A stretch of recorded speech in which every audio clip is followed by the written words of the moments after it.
Guys, aku turut berduka terhadap sepak bola di Indonesia. Kalau kita tengok beberapa hari yang lepas di mana tragedi sepak bola ini mengorbankan ramai mangsa guys. Tapi sebelum itu marilah kita sama-sama untuk kita sedekahkan surah Al-Fatihah kepada semua mangsa-mangsa yang terlibat semasa sepak bola ini berlangsung. Al-Fatihah. Hello guys, bismillahirrahmanirrahim. Assalamualaikum warahmatullahi wabarakatuh. Allahumma salli ala sayyidina Muhammad wa ala ali sayyidina Muhammad. Guys, welcome back again to my YouTube channel. Aku Musa dan ini adalah channel YouTube aku guys, Musa bin Muhammad Darin Channel. Kepada subscriber, kepada viewer-viewer yang baru sahaja masuk ke channel ini, jangan lupa guys untuk memberi ataupun tekan tombol subscribe, like dan komen di bahagian komentar di bawah. Dan kepada subscriber, kepada viewer-viewer yang selama ini telah pun memberi sokongan kepada Musa Channel, aku mengucapkan ribuan terima kasih guys. Kalian semua memang awesome, mantap, terbaik. Dan aku hanya mampu untuk mendoakan agar semua kalian di luar sana dipermudahkan segala urusan, dibukakan pintu-pintu rezeki, dihindarkan, dijauhkan daripada segala malapetaka dan juga dihindarkan daripada wabak COVID-19. Amin amin ya rabbal alamin. Guys, seperti biasa, hari ini kita akan buat sedikit lagi video reaction terhadap channel Vikri, di mana kalau kita tengok beberapa hari yang lepas di mana sepak bola berlaku di Indonesia, dan kali ini bukan seperti biasa guys. Kali ini melibatkan nyawa penonton dan beberapa orang, bukan lagi beberapa orang, dikatakan lebih daripada 100 orang telah mati semasa perlawanan bola ini berlangsung guys. Allah, bila dengar kejadian seperti ini berlaku, kita pun terasa guys, walaupun kita berada satu jarak yang memang cukup jauh, tetapi apabila melibatkan nyawa, lebih-lebih lagi kalau kita tengok negara jiran kita sendiri, kalau kita tengok penganjuran bola sepak ini adalah salah satu untuk merapatkan hubungan-hubungan di setiap negara-negara maupun negeri-negeri yang terlibat semasa pertandingan. Tetapi di sebalik daripada perlawanan bola sepak ini, dia mengorbankan ramai jiwa. Di manakah kalau kita tengok nilai-nilai persahabatan di dalam satu perlawanan? Adakah perlawanan itu hanya sekadar perlawanan? Adakah perlawanan itu hanya sekadar melepaskan geram di tengah-tengah padang?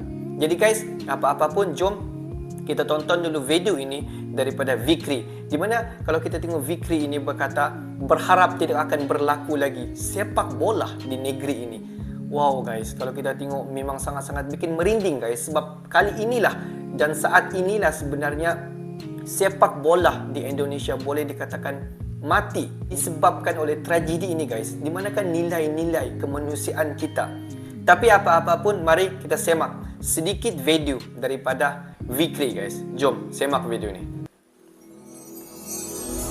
Guys, welcome to channel Vikri guys. This is a channel Vikri channel. Assalamualaikum warahmatullahi wabarakatuh. Balik lagi bersama saya Vikri. Halo guys, bagaimana kabar kalian? Semoga selalu baik-baik saja. Semoga selalu dalam lindungan Allah Subhanahu wa taala. Dan semoga selalu dijauhi dari segala mara bahaya dan kesusahan serta segala penyakit. Amin ya rabbal alamin. Dan jangan lupa guys untuk selalu bersyukur atas apa yang telah Allah berikan pada kita selama ini. Oke guys, mungkin kali ini kita bertemu dalam keadaan yang sangat tidak mengenakan, dalam keadaan yang bersedih.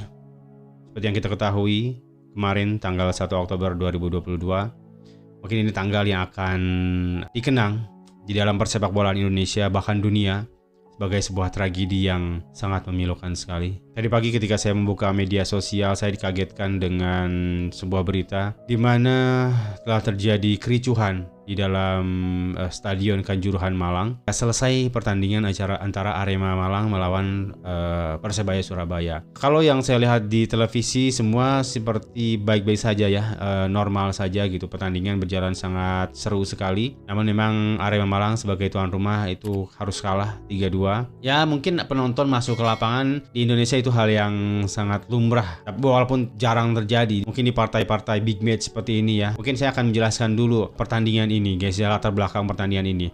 Di Indonesia itu ada dua pertandingan yang pasti akan selalu intens. Ini rivalitas yang tercipta sudah jauh-jauh hari. Tak lain dan tak bukan adalah antara Persib Bandung melawan Persija Jakarta, dan yang kedua adalah Arema Malang melawan Persebaya Surabaya. Ini adalah dua big match atau dua pertandingan yang seharusnya aparat keamanan dan panitia pelaksana itu ekstra hati-hati guys ya. Harus benar-benar semua tenaga dan konsentrasi itu dikerahkan untuk benar-benar pertandingan ini berjalan dengan aman dan nyaman gitu. Namun apa yang saya dapatkan, berita yang saya dapatkan di media sosial, ada beberapa kejanggalan guys ya. Tapi ini belum terkonfirmasi atau gimana, saya belum tahu guys. Yang pertama adalah bahwa panitia atau mungkin nggak tahu saya panitia atau mungkin ada pihak oknum lain yang menjual tiket pertandingan sehingga pertandingan atau jumlah penonton itu melebihi kapasitas yang seharusnya ada di Kanjuruhan Malang. Beberapa hal yang janggal berikutnya adalah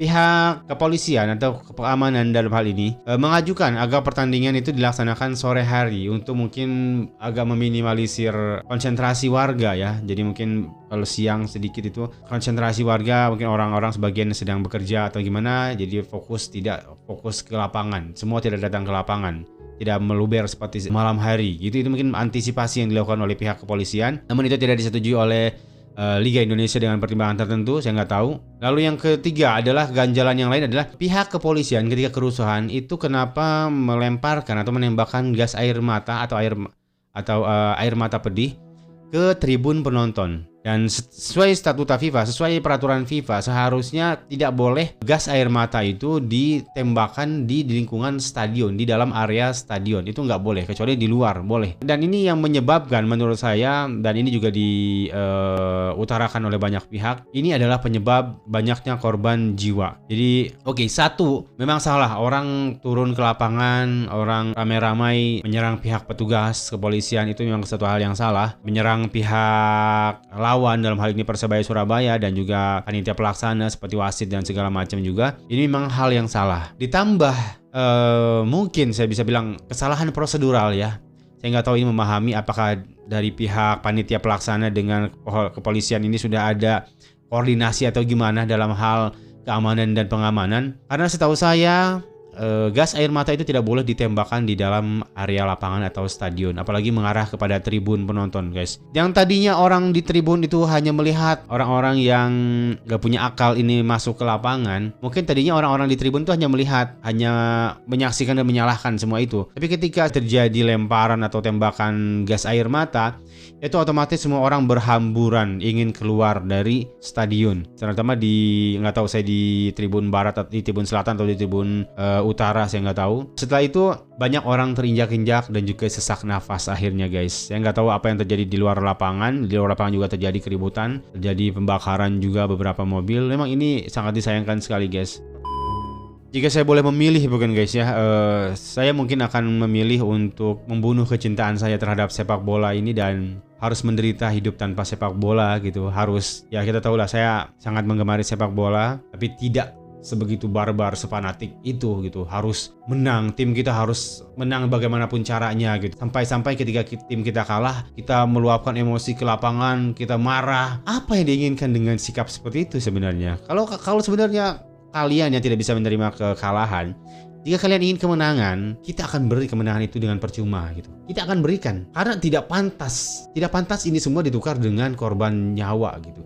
Jika kalian memintanya, kita akan berikan kemenangan itu sia-sia dengan percuma, asalkan jangan ada nyawa yang hilang. Itu aja guys. Tapi apakah benar itu yang kalian inginkan gitu? Kemenangan yang sia-sia ini, kemenangan yang percuma ini yang kalian inginkan gitu? Kan enggak juga gitu. Mereka itu seolah-olah sebagai orang yang mencintai sepak bola, padahal mereka adalah orang-orang yang menghancurkan sepak bola itu sendiri. Padahal sepak bola itu adalah tentang bagaimana memainkan sebuah strategi, bagaimana mencapai kemenangan dengan perjuangan, dengan proses. Bagaimana kemenangan itu bisa kalian nikmati ketika kemenangan itu diberikan dengan percuma, kemenangan itu didapatkan dengan hal yang curang. Apa yang bisa dibanggakan dengan semua itu gitu? Itu semua kemenangan yang palsu gitu guys. Ya ini memang agak berat saya terima guys, karena terus terang saya sedang dalam optimisme tinggi terhadap tim nasional Indonesia Bahkan saya kemarin dengan istri saya menonton langsung untuk pertama kalinya ke stadion, dan kita merasakan euforia dan kita merasakan betapa timnas ini akan berbicara banyak gitu. Tapi setelah kejadian ini, tentu hal yang paling menyedihkan adalah mengetahui bahwa banyak korban jiwa yang hilang, banyak anak-anak kecil yang tidak tahu apa-apa harus meregang nyawa. Tapi di satu lain juga kita harus mengubur mimpi kita untuk bisa berbicara di internasional. Mungkin kita pasrah hari ini guys, kita pasrah. Jika memang FIFA akan memberikan sanksi atau FIFA akan ban PSSI, kita akan pasrah guys. Kita akan menerima sebagai sebuah pembelajaran. Dan agar orang-orang, para supporter ini lebih dewasa, lebih, saya nggak tahu guys. Mungkin hal-hal yang akan kita terima ya mungkin kita akan paling minimal itu mungkin 1 tahun kita akan di-banned, atau 5 tahun, mungkin 8 tahun, apapun itu saya sangat pasrah sekali. Kita mungkin tidak akan menjadi host di beberapa kejuaraan, kita mungkin juga akan tidak ikut serta dalam beberapa ajang yang kita sudah bersusah payah untuk mendapatkan tiket ke sana, seperti Piala Asia U20, Piala Asia Senior, atau Piala Dunia U20. Mungkin kita tidak akan ikut serta, tidak akan menjadi host di situ. Whatever lah, kita akan sangat pasrah sekali guys. Saya sudah legowo, istilahnya saya akan lapang dada menerima itu semua. Mungkin bisa aja lebih parah dari itu semua. Saya tidak masalah ya, saya tidak masalah sih semua itu terjadi juga. Bahkan di negeri ini nggak ada sepak bola pun, saya tidak akan ada masalah. Saya tidak ingin terus-menerus melihat anak-anak bangsa ini terus berguguran karena sepak bola. Saya nggak mau guys. Tidak ada harga yang pantas untuk sebuah atau seorang nyawa ya, seorang nyawa manusia, nggak ada yang pantas. Bahkan dunia dan seisinya pun bukan harga yang pantas untuk satu nyawa sekalipun guys. Semoga ini tidak akan pernah terjadi kembali. Walaupun seperti yang tadi saya bilang, sampai harus membunuh sepak bola itu sendiri di negeri ini, asalkan tragedi ini tidak pernah terjadi kembali, tidak ada korban jiwa kembali, saya nggak ada masalah guys. Dan mudah-mudahan ini bisa menjadikan pelajaran untuk kita semua bahwa tidak ada kemenangan yang harus dibayar dengan nyawa manusia guys. Sekian dulu mungkin untuk video kali ini. Saya mohon mungkin kita sempatkan diri untuk berdoa kepada setiap korban atau mangsa yang berjatuhan di Kanjuruhan Malang. Mudah-mudahan keluarga yang ditinggalkan diberikan kekuatan, diberikan kesabaran dan ketabahan untuk menerima ini semua guys. Oke, sekian dulu mungkin untuk video kali ini. Mohon maaf jika ada salah kata dan salah data yang saya sampaikan. Sampai jumpa di video selanjutnya. Assalamualaikum warahmatullahi wabarakatuh. Waalaikumsalam. Guys, kalau kita tengok tadi apa yang disampaikan oleh si Fikri, beberapa boleh dikatakan reasonable yang boleh kita terima pakai guys. Dimana kalau kita tengok banyak lagi video-video yang secara detail sebenarnya kronologi apa yang berlaku di sebalik perlawanan sepak bola di Indonesia yang berlaku beberapa hari yang lepas. Dimana kalau kita tengok ada 4 pasukan di Indonesia yang memang kalau 4 pasukan ini masuk di final, di mana semua mata audiens akan tertumpu kepada perlawanan ini. Dan bayangkan beberapa ratus ribu audiens akan memenuhi stadium dan akan datang membanjiri untuk menonton perlawanan 4 tim ini guys. 4 tim ini memang dikatakan tim yang sangat terbaik dan tim yang boleh dikatakan ranking di Indonesia pada masa kini. Guys, kalau kita tengok ada 3 reasonable kenapa semua ini berlaku, tetapi ini hanyalah just pendangan. Dimana kalau kita tengok pendangan yang pertama tadi adalah jumlah populasi beberapa audien sepatutnya yang boleh dimuatkan sekali di dalam stadium. Dimana dikatakan, dimana sebagai contoh stadium ini hanya boleh memuatkan dalam anggaran 20,000 orang. Tetapi pada malam itu jumlah audiens yang datang melebihi dalam 25,000 orang. Dan kalau kita tengok reasonable yang kedua adalah dimana perlawanan ini sepatutnya dimohon untuk dilakukan pada siang hari, sebab kalau dilakukan pada malam hari kebanyakan daripada audiens ini free ataupun tidak bekerja pada malam hari dan mereka akan datang secara beramai-ramai. Ialah kalau kita tengok keempat tim ini memang banyak sekali peminat terhadap 4 tim yang memang sangat-sangat hebat di Indonesia. Jadi tidak heranlah kalau perlawanan ini dilakukan pada malam hari, ramai sekali audiens yang akan datang memenuhi stadium. Dan kalau kita tengok reasonable yang ketiga adalah dikatakan apabila pihak polisi di Indonesia telah menyemburkan ataupun mengeluarkan gas pemedih mata. Guys, sebenarnya kalau kita tengok apabila gas pembedi mata ini dilepaskan dalam satu tempat yang memang cukup sesak dengan ramai orang, gas itu boleh menyebabkan kebanyakan daripada audiens ini mengalami kesesakan pernafasan, terutama kepada kanak-kanak dan juga di kalangan orang-orang yang berusia. Jadi tidak hairanlah kenapa ramai audiensnya yang pengsan, guys. Dan kalau kita tengok apabila gas pembedi mata itu dilepaskan di dalam situasi macam tu, tidak hairanlah juga kenapa audiens pada masa itu melakukan rusuhan, ingin menyelamatkan diri masing-masing daripada terus terperangkap dalam satu keadaan ataupun satu kondisi yang memang sangat-sangat ramai penonton yang sedang menyelamatkan diri masing-masing pada ketika itu, guys. Jadi guys, aku sangat-sangat mengharapkan agar situasi macam ni tidak lagi berlaku di Indonesia, guys. Dimana kalau kita tengok banyak pihak-pihak di Indonesia pada masa kini begitu sangat-sangat berusaha untuk membawa dunia bola sepak Indonesia ini ke persada dunia.